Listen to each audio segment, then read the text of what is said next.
Fiancé, the one you've promised to marry. Once upon a time, I had a fiancé, but I didn't end up sharing my life with him because of my sister. I was in deep despair back then, but now I found new happiness. And I want to show my sister and my ex-fiancé just that. My name is Catherine. I'm not particularly beautiful, just an average office worker. But back then, I had a man who had promised to marry me. His name was Bob. Bob was a handsome guy, working in a reputable company, the so-called hottie. We were really happy back then. Happiness that I thought would last forever. But the cruel reality dealt me a harsh hand. I couldn't get married to Bob. The cause of it all was my sister. My sister's name is Sophie. Sophie has always been interested in fashion, and she is still as fashion conscious as ever. In fact, Sophie was always much more conscious about her appearance than me, and was always pretty. Therefore, Sophie had been popular with boys since she was in middle school. She even once was an amateur model for a fashion magazine. Because of that, Sophie dreamed of becoming a model. When I graduated from college and was working at a regular company, I was once invited to dinner by a business partner. That partner was Bob. One day, after having connected with Bob a few times and occasionally going out for meals together, something unexpected happened. That day, Bob invited me for dinner after work. Naturally, I had no reason to refuse and went out for the meal. On the way back that evening, Bob confessed his feelings for me. I was surprised at his sudden confession, but I also had feelings for him, so we ended up dating. After a year of dating, Bob proposed to me, and I was overjoyed. Of course I accepted his proposal. A few days later, Bob and I visited my parents' house to report our engagement and to greet them. My parents were, of course, thrilled. We talked about wedding plans, and I was very happy. But not everyone was pleased. That person was my younger sister, Sophie. Sophie was surprised to learn that I was getting married, and was even more taken aback when she saw who I was marrying. Sophie, who was more attractive and had been asked out by various men, always looked down on me, who had little romantic experience. I don't want my embarrassing sister to be known to my friends. That was what Sophie would always say. The sister who she deemed uncool was getting married before her, and to a successful man from a famous company. This seemed to hurt Sophie's pride even more. But I was completely oblivious to Sophie's feelings. I should have noticed her attitude at this point. One day, Sophie asked, "If you're going to be my brother-in-law, can we exchange contact information?" Bob and I saw no reason to refuse, so we readily agreed. Since I was about to leave my job, there were many days when I had to stay late for the transition process. Then on a day when my parents were out of town, Sophie took a certain action. In hindsight, it was probably a plan she had thought of from the beginning. Once I retired, I planned to move away from my family home and start living with Bob. She probably wanted to execute her plan while I was still at home. Sophie first called Bob to our house. "Bob, my sister suddenly came home sick. Our parents are out of town, and I'm feeling uneasy being alone. Could you come over?" Sophie lied, saying that I had cut my work short due to a sudden illness. Bob, who was just about to head home from work, hurried to our house without suspecting a thing. I rushed over because I heard Catherine was ill. "Where is she?" Of course, I wasn't there. It was only natural for Bob to think so. However, Sophie confessed, "I'm sorry, Bob. I lied to you. My sister isn't sick. She's still at work." Upon hearing this, Bob didn't get angry at Sophie, but instead asked, "Why would you lie like that?" "I just really needed to talk to you, Bob," Sophie started to explain. Having wrapped up work, I reached home and was surprised. It was because Bob was there. Yet, without really questioning it, I cheerfully said, "Oh, you're here." Later, I was about to experience the most intense despair and sadness I've ever felt in my life. "Catherine, I'm sorry. I want to break up." It was sudden. I was unable to comprehend the meaning of his words immediately. "What? You're kidding, right? Break up? What do you mean?" Just as I was pressing Bob for answers, Sophie showed up. "Catherine, actually, I'm dating Sophie." "I'm sorry, Catherine. I've fallen in love with Sophie, more than you." Still confused and in disbelief, Sophie then said to me, "I'm sorry, but Bob has decided to marry me." I was totally lost. Then Sophie continued, "You might not want to attend our wedding ceremony, but do come to the reception, won't you?" All I could do after that was cry. Sophie had taken away my fiancé. I was discarded. Both my dad and mom were extremely worried. For a while, I couldn't leave my room. Since I'd already quit my job, there was nothing I could do. I received several messages from my coworkers asking when the wedding was. I told them it was going to be a simple ceremony with just family. Months later, I found myself in a strange place. Here, I'd start my life anew. I wanted to be happy again. Truly happy this time. After breaking up with Bob, I was holed up for a while, but a certain emotion was born within me. Why do I have to suffer like this? Forget that guy, and let's start over. Things progressed rapidly from there. I talked to my dad and mom, deciding to leave home and live on my own. A completely unfamiliar place, but it was a really pleasant place, rich in greenery and peaceful. My parents didn't stop me and even helped me a lot during the move. After the move, while taking a break, I heard this from my mom. A few days after you locked yourself in your room, Bob came. He told me everything that happened between you two, and then he apologized. I didn't understand why my parents were apologizing. Of course, what Bob did is unforgivable. His parents came to apologize too, even kneeling down. But we heard about Sophie as well. I know you can't forgive her, Catherine, but Sophie is also a daughter to us, my parents explained. Both my dad and mom were distressed. She had done something terrible to me. Of course, they couldn't forgive such a person. But Sophie didn't listen to them, and it seems she went to Bob. Since then, Bob had been coming to our house at the same time every day, apologizing and asking for his marriage to Sophie to be approved. Because of Bob's actions, my parents had no choice but to accept. That's why they apologized to me, for accepting his marriage to Sophie. Honestly, I didn't care anymore, but I could painfully understand my parents' feelings. It's all in the past now, it's okay. Besides, I'll meet someone better in the future, I replied positively, holding back the tears. My mom was crying. My father looked apologetic, but I said to him, "When I have children, I'm going to rely on you a lot." Both my dad and mom responded with smiles. Mom was very concerned, saying, "Don't hesitate to get in touch if anything comes up." As I started getting used to my new life and had some peace of mind, I began working at a small restaurant. The staff was small in number, but the place was very bright and I really liked the friendly atmosphere everyone had. The manager was a man named Steve, who was often teased by the part-timers. Watching their banter was enjoyable and created a warm atmosphere. A few months after I started working, a fateful event that would impact my future took place. I was confessed to by Steve. It happened when he was giving me a ride home after work. To be honest, I was unsure. Steve was a really good guy. Above all, very kind. He had both the looks and the personality that would be attractive to the opposite sex, but I was still hung up on that incident. I was scared that I might be abandoned again. Steve seemed to notice my hesitation and told me that I didn't have to give an immediate answer, and he went home for the day. Things were a little awkward for a while, but thanks to the usual banter with the part-timers and Steve's kindness,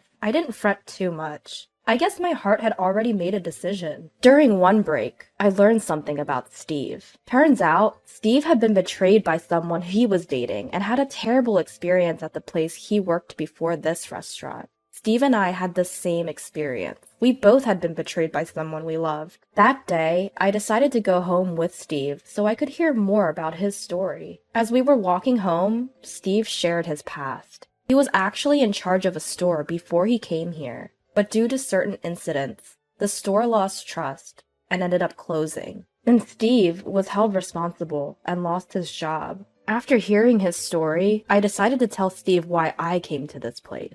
After I finished, Steve said, "You did great." He said that to me, who, despite the pain, stood up and faced forward again. I was overjoyed. And I realized that this was exactly what I wanted to hear. I did my best. I was betrayed by someone I loved and went through a tough time, but I managed to bounce back. Honestly, it was very hard. And I told Steve, "You did great too." Steve was smiling, and then I gave my answer to his confession from that day. I'm a bit of a handful, but I hope you'll be patient with me. After that, the teasing from the part-timers at the restaurant increased, but they were genuinely happy. "Congrats! Wishing you happiness forever." It's too early for that line. So there will be a time eventually. I'll say it again then. You better let me say it, or else. Oh, wait. Steve was a little flustered. I was laughing. Everyone was laughing. It was pure bliss. That was a typical day until a certain point.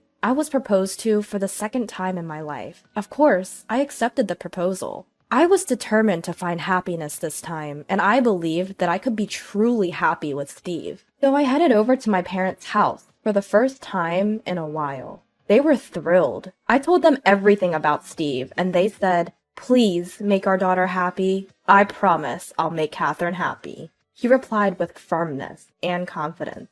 We chatted for a while. Then my dad hesitantly said, "Sophie and Bob are going to get married." They said an invitation might come, but I didn't need to stress over it. I wasn't bothered anyway, because I was happy too. In fact, I wanted to flaunt my happiness. When I told my parents that, they said, "If Catherine says so, Steve, we're counting on you if anything happens." A few days later, an invitation to Sophie's wedding arrived. I decided to attend, of course. I responded saying that both of us would be attending. Steve and I had only legally married because Sophie was planning her wedding. We figured it would put too much pressure on our parents and relatives if we had our weddings back to back. We had vowed to have our wedding ceremony once things had settled down. On the day of Sophie's wedding, Steve and I were heading to the venue together. We were reunited with Sophie and Bob, whom we haven't seen in a long time. Bob looked somewhat worn out. During the family introductions, I introduced Steve, saying, "This is my husband, Steve. I'm very proud of him." For some reason, Sophie was visibly surprised when I introduced Steve, which was memorable. On the other hand, I had something I desperately wanted to ask Bob. What had happened between him and Sophie on the day when neither my parents nor I were around? Initially, Bob found it hard to talk, but gradually began to share. Apparently, when Sophie called him on that day and he learned that I was suddenly ill, Bob decided to wait for me. Sophie then came in with strong liquor, saying it would be a waste not to enjoy. Bob, not a heavy drinker, had a couple of drinks and ended up getting drunk. Then, according to him, Sophie saw her chance and started to seduce him. Bob was too drunk to make sound judgments, so he gave in to her advances. Sophie was stunning. In addition, she had a great figure, so it's understandable for a regular guy to fall for her advances. Even so, Bob and I were engaged. However, Bob succumbed to the temptation, and from that point on, he started to pay attention to Sophie. Even after sharing this story, Bob kept apologizing to me, but at that moment, he seemed like such a small man to me. Honestly, I couldn't have cared less. I was just relieved to know the truth. Meanwhile, Steve and Sophie were talking about something. I was curious about it, but since Sophie's wedding was imminent, I decided to ask later. On the way home, I asked Steve, "Were you a bit upset when you were talking to Sophie?" "Well, as I told you before, she was my ex who betrayed me, and that's not all. She's the reason why I lost my job." I was utterly surprised. What a small world. Moreover, the fact that she was the cause of the closure of Steve's shop made it even more shocking. I decided to dig deeper. Apparently, a few months after Sophie started dating Steve, she had an affair with a certain designer. It seems Sophie thought it would be more beneficial for her to date someone in the modeling industry, even though she was dating Steve. Upon accidentally discovering this fact, Steve naturally got angry at Sophie, but Sophie in turn got angry at him, and they broke up. However, Sophie's anger didn't subside, and she created a fake photo of foreign objects in the dishes taken at Steve's restaurant and shared it on social media. At the time, Sophie was also doing some model work, so she had quite a few followers, and the photos spread rapidly. It even caught the attention of Steve's boss, who had left the business to him. Due to the decreased revenue, the restaurant ended up closing. As a result, Steve was fired, bearing the responsibility. Naturally, he held a grudge against this incident. However, since he didn't know who was responsible, he didn't know where to direct his anger. In the midst of all this, he learned the truth when a friend invited him for a drink. A friend of Steve's girlfriend happened to know Sophie and had seen her bragging on social media about causing a restaurant to close. Of course, Steve's friend didn't know that the now closed shop was Steve's. Steve, who unexpectedly found the culprit, could no longer do anything, so he decided to start over in a different place. That's when he met me. I apologized to Steve. "I'm sorry for the horrible things my sister did. Honestly, I'm the sister of the person who messed up Steve's life. I didn't know what to do. I seriously thought that Steve might hate me." But Steve said, It's in the past, and it's not your fault, Catherine. I was honestly relieved. And once again, we decided to be happy together. Later, Sophie was finally punished. Sophie was going to do a photo shoot, and the place she visited for the shoot, it was our home, of all places. Indeed, it was rich in greenery and likely to take good pictures. Sophie seemed to be considering becoming a model, using this photo shoot as a stepping stone. The incident occurred at a restaurant she visited for dinner. That restaurant was none other than Steve's. I wasn't working at Steve's place anymore, so I heard about it later. As soon as they entered, both Steve and Sophie recognized each other. And immediately, Steve said, "I'm sorry, I can't let you enter," and refused Sophie's group from entering. Of course, the staff got angry and asked what was going on. Steve explained everything, what Sophie had done in the past and the hardships he had endured because of her. "She has a criminal record, and I have solid evidence. I don't want to go through the same thing again, so I refuse to let her enter." No one could say anything, and Sophie seemed to have turned pale. Furthermore,